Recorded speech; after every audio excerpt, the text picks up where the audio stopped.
soit sur YouTube, si vous me suivez sur ma chaîne STS Trading Ishimoku Kinkoyo, salut à vous. Si vous me suivez sous TradingView, eh bien, welcome back. Regardons un petit peu les choses, prenons un peu de hauteur. Ça fait un moment que nous n'avons pas regardé un peu ce qui se passe en weekly. Je ne veux pas revenir sur les différentes projections dont on a parlé encore et encore. Juste, je vous avais dit qu'on entamait une semaine qui attaquait la Tenken et qui semblait vouloir clôturer en dessous. Il nous reste 4 jours et 12 heures avant sur le BTC USDT, pouvoir dire que nous cassons, clôturons la Tenken. Mais ce qui est sûr et certain, c'est que non seulement mon cycle Kyuju est complètement oppressé par les forces vendeuses, mais aussi que nous sommes en train de diverger de la Kijun et de la SSB si réellement nous clôturons vendeurs sur ce marché.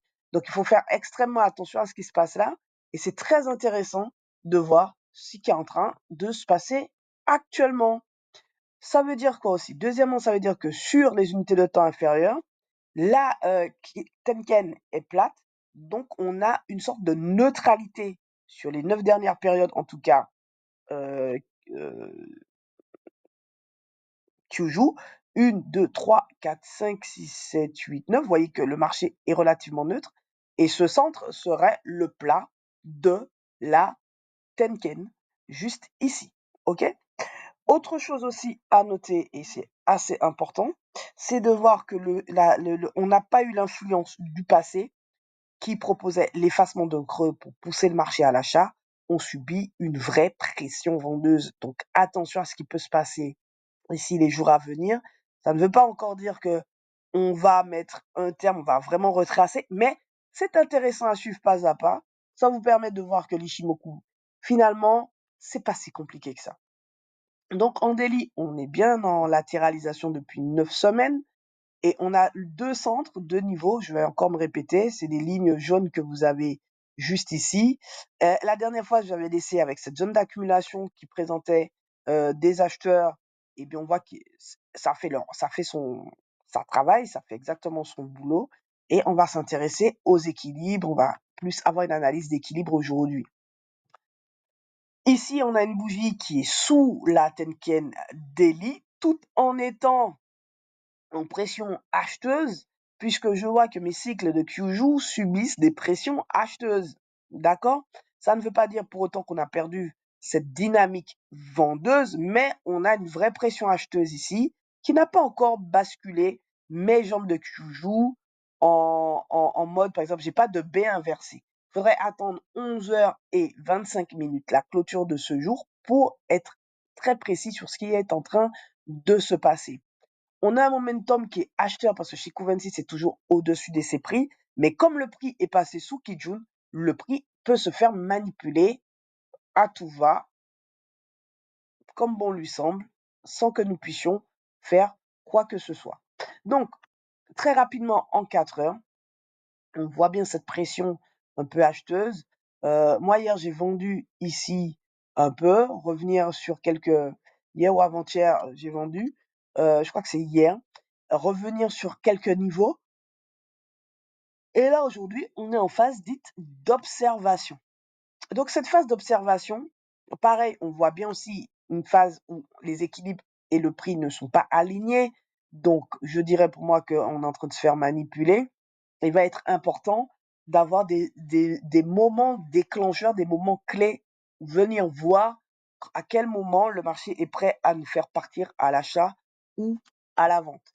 Pour l'achat, ça va être simple. Ce sera un setup Sanyaku en 40 minutes pour de l'achat avec tous les steps qui vont bien pour rentrer. Pour de la vente, ce sera un peu plus subtil, mais on va regarder comme on est sous la Tenken 4 heures, ça veut dire que en 40 minutes, on n'est pas loin de la vente. En tout cas, on a un prix qui est sous la SSB, 26 périodes en avant, et c'est le cas.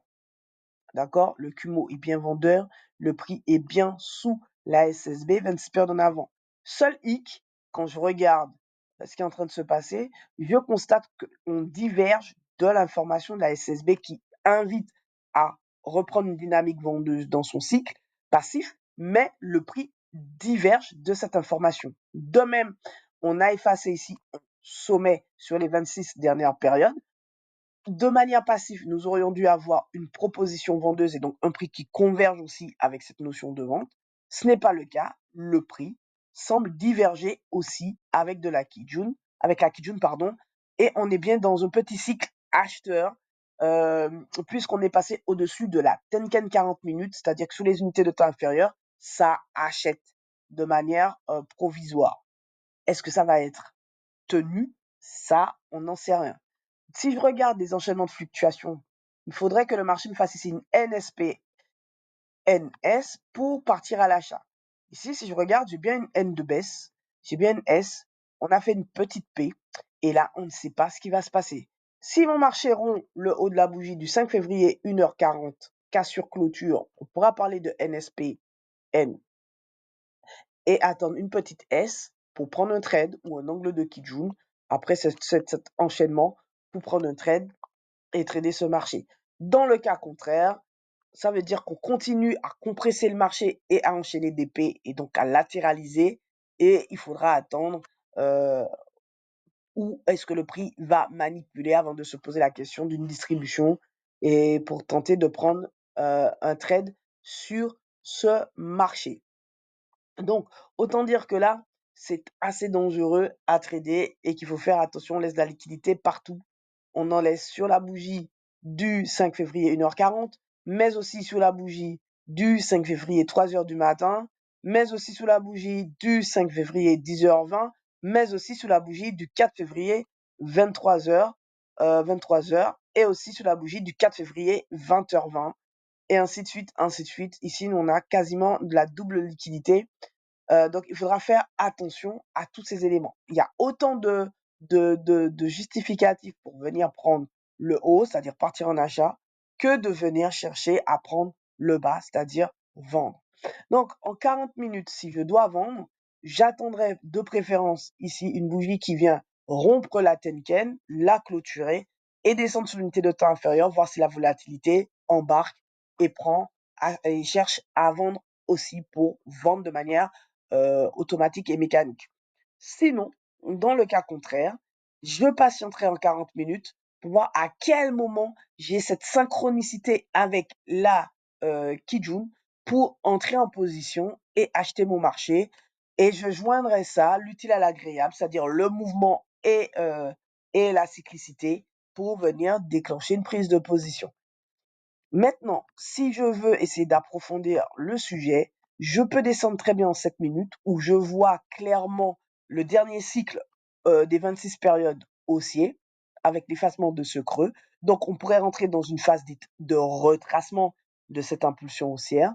Ce retracement pourrait reproposer de l'achat et ça serait intéressant parce que ce serait de l'achat pour venir prendre la double liquidité qu'on vient de laisser, celle-ci ici, et pourquoi pas chercher à monter plus haut. Donc, ce que le prix va faire ici est très intéressant parce qu'il pourrait construire cette fameuse NSP, cette structure de retracement NSP qu'on a vu en 40 minutes, qui pourrait propulser un peu le marché un peu plus haut à l'achat. Ça voudrait dire qu'on viendrait chercher, pourquoi pas, le deuxième centre du range ou au contraire, tout simplement, de la liquidité un peu plus haute. En tout cas, on ne mettra pas la charrue avant les bœufs. On sait qu'il y a des niveaux à venir chercher et c'est tranquillement qu'on va attaquer ce marché. J'attends donc un marché qui se replie avec un marché qui décide de repartir à l'achat pour prendre un trade en 7 minutes pour venir chercher à acheter. Pourquoi? Eh bien, j'en profite et je profiterai des petites opportunités puisque en 40 minutes, mon principe ici de prise de position ne peut pas être appliqué. Il faudrait que j'attende d'avoir cette convergence prix-Kijun pour venir chercher un trade sur les unités de temps inférieures. Voilà, je ne vais pas trop en dire, je ne vais pas trop parler. On est dans un marché qui est en train de ralentir. Attention, en même temps, en 40 minutes, on a un prix qui est en train de faire une structure.